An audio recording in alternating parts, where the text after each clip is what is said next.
નમસ્કાર મિત્રો, ગઈકાલના લેક્ચરની અંદર આપણે પેટર્ન વિશે માર્ગદર્શન મેળવેલું હતું. આજે આપણે એ જ પેટર્નને ચિત્રાત્મક કેવી રીતના રજૂઆત કરી શકાય એના વિશે આપણે માહિતી મેળવવાની છે. તો અહીંયા આપણે બોર્ડની અંદર પેટર્નનું સંખ્યા અને પેટર્ન કયા પ્રકારની છે એ લખેલી છે, એની સંખ્યા પણ લખેલી છે. અને ચિત્રાત્મક રજૂઆત કઈ રીતના કરી શકાય. આપણે પ્રશ્ન થશે પેટર્નને ચિત્રાત્મક રજૂઆત કરવાથી શું ફાયદો થાય? તો પેટર્નને ચિત્રાત્મક રજૂઆત કરવાથી આપણે એ પેટર્નને સરળ રીતે સમજી શકીએ છીએ. આપણે સમજવામાં એકદમ સરળતા રહે એટલા માટે આપણે એને ચિત્રાત્મક રજૂઆત કરીએ છીએ. આપણે જોઈએ અહીંયા આપણે પહેલી પેટર્ન આપેલી છે બધા જ એક. તો એનો મતલબ એવો થાય છે બધા જ એક એટલે બધી સંખ્યા એક જ છે એટલે એક જ આપણે એ પેટર્નને આગળ લઈ જઈ શકીએ અને દરેક જગ્યાએ એક પોઈન્ટ કરીને તમે એને દર્શાવી શકો. હવે અહીંયા બધા જ એકની જગ્યાએ બધા જ બે આપેલા હોય તો બે પોઈન્ટ કરીને આપણે આગળ વધારી શકીએ. બધા જ ત્રણ આપેલા હોય તો ત્રણ પોઈન્ટ કરીને આગળ વધારી શકીએ. ઓકે, ચાલો ત્યાર પછીની સંખ્યા છે, ત્યાર પછીની પેટર્ન છે ગણતરીની સંખ્યાઓ. ગણતરીની સંખ્યાઓ એટલે શું? તો અહીંયા તમને કાઉન્સમાં એનું ઉદાહરણ પણ આપેલું છે. ગણતરીની સંખ્યા મતલબ પ્રાકૃતિક સંખ્યા. પ્રાકૃતિક સંખ્યા એટલે 1 2 3 4. તો એને કઈ રીતના રજૂઆત કરી શકાય છે? તો દાખલા તરીકે આ 1 છે, આ 2 છે, આ 3 છે, આ 4 છે. તમને આગળ ખ્યાલ આવી ગયો. 5 કરવો હોય તો આવી જ રીતના 5 છે તમે આગળ કરી શકો છો. આ રીતના એને ચિત્રાત્મક રજૂઆત કરી શકાય છે. ચાલો ત્યાર પછી એકી સંખ્યાઓ. એકી સંખ્યાઓ કાઉન્સમાં આપેલી છે 1 3 5 7. તો એને કઈ રીતના રજૂઆત કરી શકાય છે જોઈએ. 1 આ 3 આ 5. જો અહીંયા આપણે આ સંખ્યાઓને ચિત્રાત્મક રજૂઆત કરી શકીએ છીએ. આ 7. તમને આના આધારે ખબર પડે છે એટલે તમને કાલે વાત કરી હતી.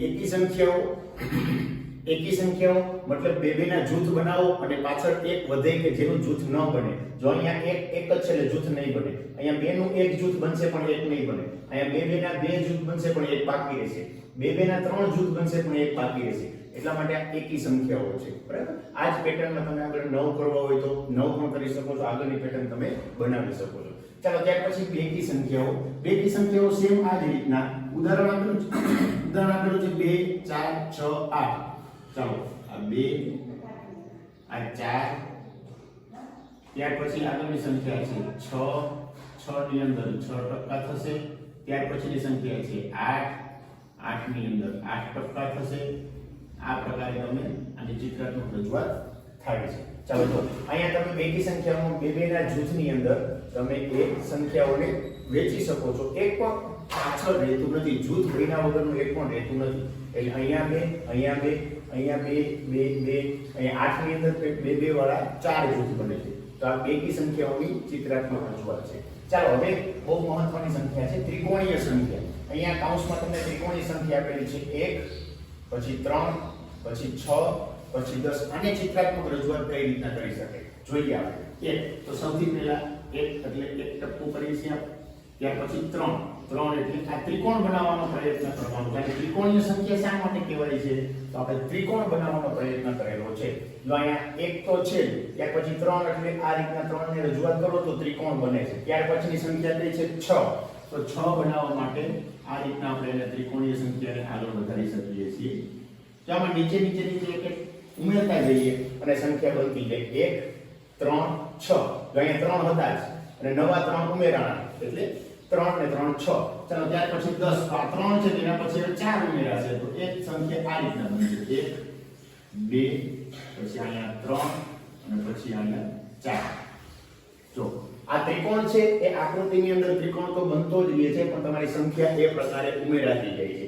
એટલા માટે અહીંયા 1.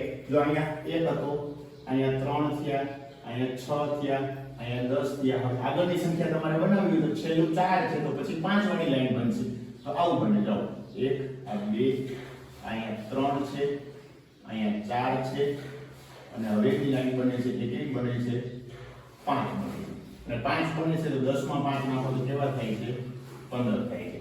બરાબર? તો આ રીતે ત્રિકોણીય સંખ્યા આગળ ચાલતી રહે છે. આપણે સીધી ભાષામાં એવું સમજ્યા હતા કાલે કે 1 છે એમાં 2 ઉમેરીએ એટલે 3 થાય છે, આમાં પાછા 3 ઉમેરીએ એટલે 6 થાય છે, આમાં 4 ઉમેરીએ એટલે 10 થાય છે, આમાં 5 ઉમેરીએ એટલે 15 થાય છે. તો મિત્રો ત્રિકોણીય સંખ્યા શ્રેણીની અંદર તમે જો 1 છે, પછી 2 ની લાઈન ઉમેરાય છે, પછી 3 ની લાઈન ઉમેરાય છે, પછી 4 ની લાઈન ઉમેરાય છે, પછી 5 ની લાઈન ઉમેરાય છે. આ રીતના સંખ્યા આગળ વધતી જાય છે. ચાલો ત્યાર પછીની સંખ્યા છે ચોરસ સંખ્યાઓ. ચોરસ સંખ્યા એટલે વર્ગ સંખ્યા, આપણે તમને વાત કરેલી, બરાબર? ચોરસ સંખ્યા એટલે વર્ગ સંખ્યા. એની કેવી રીતના રજૂઆત કરી શકાય છે જોઈએ. અહીંયા ઉદાહરણમાં તમને આપેલી છે 1 4 9 16. જો તમે 1 નો વર્ગ 1, 2 નો વર્ગ 4, 3 નો વર્ગ 9 અને 4 નો વર્ગ 3 નો વર્ગ 9 અને 4 નો વર્ગ 16. આ પ્રકારે આપણે અહીંયા સંખ્યા લખેલી છે, બરાબર? ચાલો તો હવે 1 નો વર્ગ એનો મતલબ એવો થાય એક લાઈન આડી ને એક લાઈન ઊભી એટલે માત્ર એક જ થાય. એક એટલે એક. હવે 2 નો વર્ગ એનો મતલબ એવો થાય કે બે લાઈન આડી બે લાઈન ઊભી. એ રીતના તમે રજૂઆત કરો તો આ 2 નો વર્ગ થાય. તો તમે જોવો એમાં કેટલા તમને પોઈન્ટ મળે છે? 4. એટલે 2 નો વર્ગ 4 થઈ ગયો. હવે ત્યાર પછી 3 નો વર્ગ એનો મતલબ એવો કે 3 લાઈન આડી કરો 3 લાઈન ઊભી કરો. તો એ રીતના તમને જે સંખ્યા મળે છે એ કેવી મળે છે? વર્ગ સંખ્યા મળે છે. અને એ સંખ્યા છે એ તમે પોઈન્ટ ગણશો તો કેટલા પોઈન્ટ થશે? 9. ચાલો ઓકે. ત્યાર પછી 4 નો વર્ગ. આનો મતલબ એવો થાય છે કે 4 લાઈન આડી 4 લાઈન ઊભી, બરાબર? તો આ રીતે છે કે તમે એને વર્ગ સંખ્યાને રજૂ કરી શકો. અને એ વર્ગ સંખ્યા તમે ગણશો તો પરફેક્ટ તમને 16 પોઈન્ટ મળશે.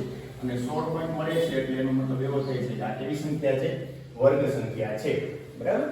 ચાલો આ રીતના આ સંખ્યાને વર્ગ સંખ્યા પણ કહેવાય છે, આ સંખ્યાને ચોરસ સંખ્યા પણ કહેવાય છે. કેવી રીતના? તો તમે જો આ એક ખાસ પ્રકારનું ચોરસ બનાવે છે. ચોરસ બનાવે છે, બને છે આ ચોરસ બને છે એટલા માટે એને ચોરસ સંખ્યા પણ કહેવાય છે. વર્ગ એટલે આડી અને ઊભી હરોળ જે છે એની સંખ્યા પણ સરખી છે એટલા માટે એને વર્ગ સંખ્યા પણ કહેવાય છે, બરાબર? ચાલો ત્યાર પછી ઘન સંખ્યાઓ. ઘન સંખ્યાને કેવી રીતના રજૂઆત કરી શકાય?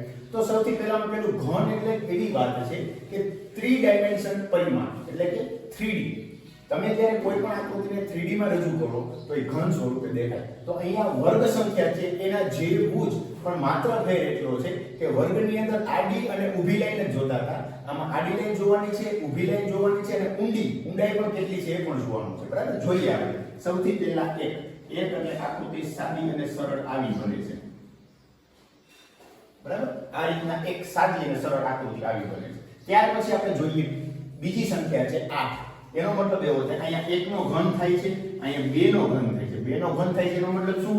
તો કે લંબાઈ 2, પહોળાઈ 2 અને ઊંડાઈ 2, બરાબર? ચાલો તો ઈ આકૃતિ કેવી બને છે? તો આપણે આ રીતના બનાવી શકીએ છીએ. જો આ તમે જે બનાવ્યું છે એ લંબાઈ અને પહોળાઈ બનાવ્યું છે, બરાબર? લંબાઈ પણ 2 મળે છે, પહોળાઈ પણ 2 મળે છે. પણ હવે ઊંડાઈ માટે પણ તમારે એની રજૂઆતમાં 2 થવા જોઈએ તો તમારી આકૃતિ છે એ સાચી બને.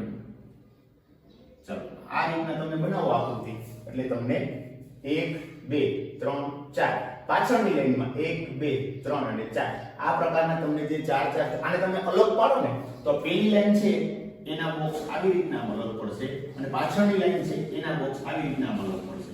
એટલે તમે હવે ગણો તો 1 2 3 4 5 6 7 અને 8 થઈ ગયા, બરાબર? આ રીતના. ત્યાર પછી તમને એમ થશે ત્રીજી સંખ્યા છે 3 નો ઘન, તો એ તો 27 થાય છે. તો 27 ને કેવી રીતના રજૂઆત કરી શકાય? આ જ રીતના. ચાલો જોઈએ. તો એમાં લંબાઈ અને પહોળાઈ એ બે 3 કરવાની છે, એ બે 3 કરવાની છે આ રીતે, બરાબર? આ પહેલી લાઈન છે. હવે એવી જ રીતના પાછળના ભાગમાં તમારે જે લાઈન કરવાની છે એ પણ એવી જ રીતના બનાવવાની છે. પાછળના ભાગની અંદર તમે લાઈન કરશો એ લાઈન પણ આવી જ રીતના બનાવવાની છે, બરાબર? તો આ જે તમને આકૃતિ મળે છે એની અંદર તમને 27 ખાના મળશે. જો દેખાય છે? ચાલો આ પહેલા ખાનાની અંદર 1 2 3 4 5 6 7 8 ને 9 આ પહેલી લાઈનની વાત કરી આપણે. આ પહેલા ખાનાવાળી પહેલી લાઈનની વાત કરી.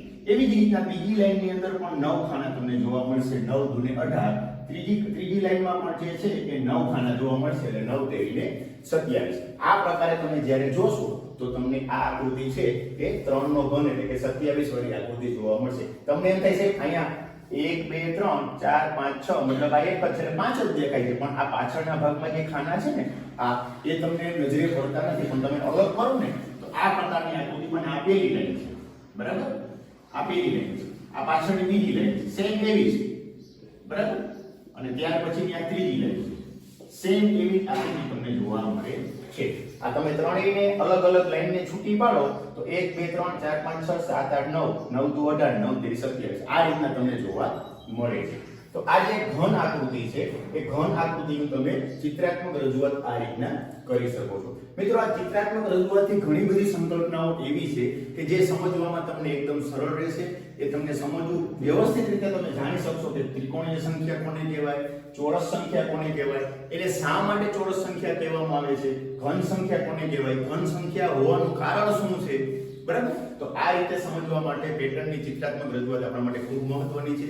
સમજજો, અભ્યાસ કરજો અને આગળના અભ્યાસક્રમની અંદર આપણે હવે જે શીખવાનું છે એ આગળના વિડીયોની અંદર જોઈશું.